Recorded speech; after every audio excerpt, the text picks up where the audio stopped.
Songkran in April was a land of contrast. Sweltering heat by day, cool splashes of water by the hands of strangers, crowded streets transformed into rivers of joy.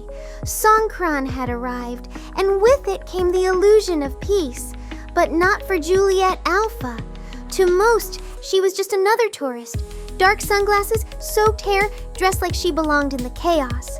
But under the surface, she was Juliet, agent of the International Peace Intelligence Division, assigned to one of the strangest missions of her career. Her target? A stolen recipe. Not just any recipe. This was the secret formula of the Boba Corporation, the crown jewel of their global food empire. A molecular compound that, once consumed, triggered euphoric clarity, boosted energy levels, and created intense cravings for more. Harmless at first, but in the wrong hands, it could be altered, weaponized, distributed through drinks, desserts, even festival snacks. Entire populations could become addicted within weeks, and someone had stolen it. Intel pointed to Thailand. The handoff had gone wrong. The thief panicked and disguised the formula, hiding it inside a small amber vial tucked inside the nozzle of a golden water gun. During Songkran, Juliet arrived just 1 hour too late. Now the recipe was somewhere in the chaos, passing unknowingly between festival goers as just another toy in the world's biggest water fight. Her only lead came from a familiar voice. Stunner Native was waiting in the shadows of a food alley, sipping iced tea and wearing that same amused smirk. "You're late," she said, sliding Juliet a burner phone and a soaked map. Juliet took it. Who has it? Hard to say.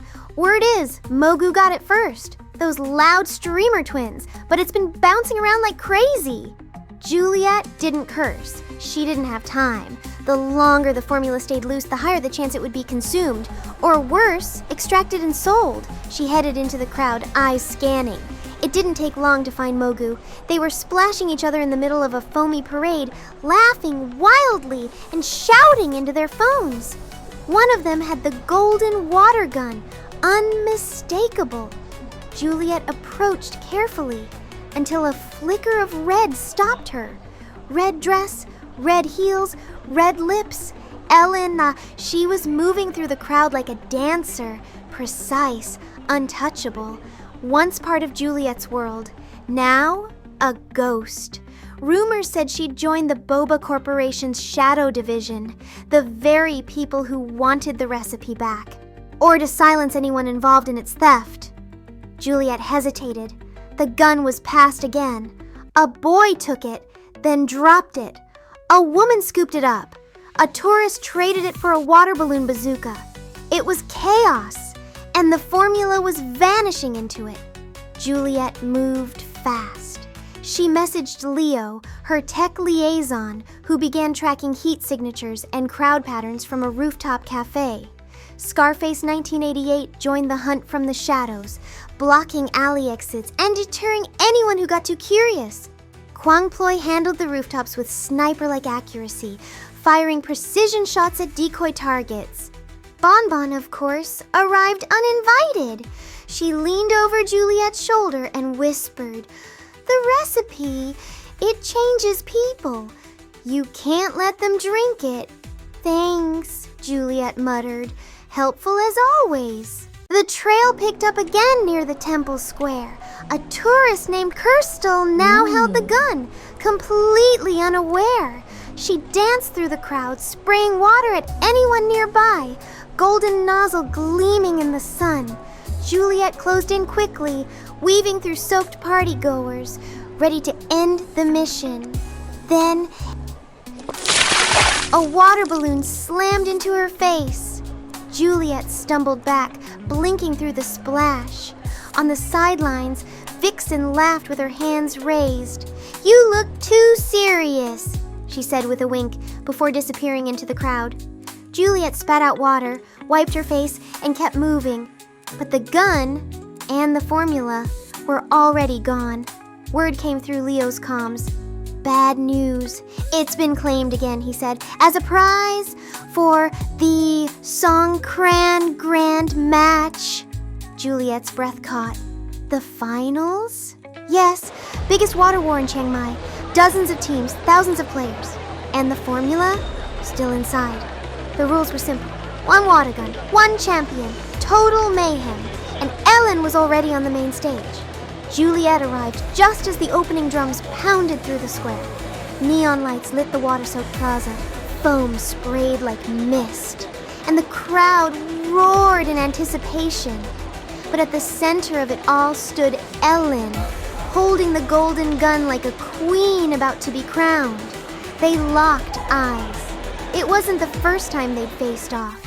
They had history, tangled, complicated, unfinished. But this time the stakes weren't personal. This time the world was watching. You're not walking away with it, Juliet said. You're too late, Ellen replied, her voice calm under the roar. This recipe, it's evolution, a new kind of influence. Boba Corp wanted control. I want liberation. You'll cause obsession, addiction. They're already addicted. I'm just speeding it up. You don't get to decide that. Then stop me. What followed wasn't a dance. It was war. They fought through the crowd with precise, fluid movements. Water blasted from cannons. Balloons soared overhead. Tourists cheered, thinking it was all performance. But between Juliet and Ellen, every move carried intent. Juliet dove, twisted, blocked a stream of pressurized water from the golden gun. Ellen was fast, almost too fast. They grappled across a pile of overturned barrels, collided with a soda stand, and slammed into a fountain in the center of the square. Ellen raised the gun. Juliet launched forward. In a heartbeat, the golden nozzle cracked, and Juliet ripped the amber vial free from its chamber. She gripped it tightly, her knuckles white. The crowd erupted in cheers, thinking she'd won the tournament. But she wasn't celebrating. She was checking the seal. It was still intact, still dangerous. Hours later, the city calmed. On a rooftop lit by distant fireworks and the glow of lanterns, Juliet sat in silence. The vial now rested inside a sealed containment pouch, already en route to Leo for neutralization. The formula would never reach mass production. The world would never taste the addiction it promised. Bon Bon appeared with her usual calm, holding 2 cups of coconut ice cream. She offered one to Juliet without a word. After a long pause, she said, "You know, Mercury is still in retrograde." Juliet didn't respond right away. Then she smiled faintly, lifting the spoon to her lips. "Not anymore." Far below, the sounds of laughter and splashing continued. Her team, Dragonpox, Scarface, Leo, Kwangploy, even the chaotic Mogu, were somewhere in that crowd. Laughing, living, free, and no one would ever know just how close the world came to craving something it could never let go.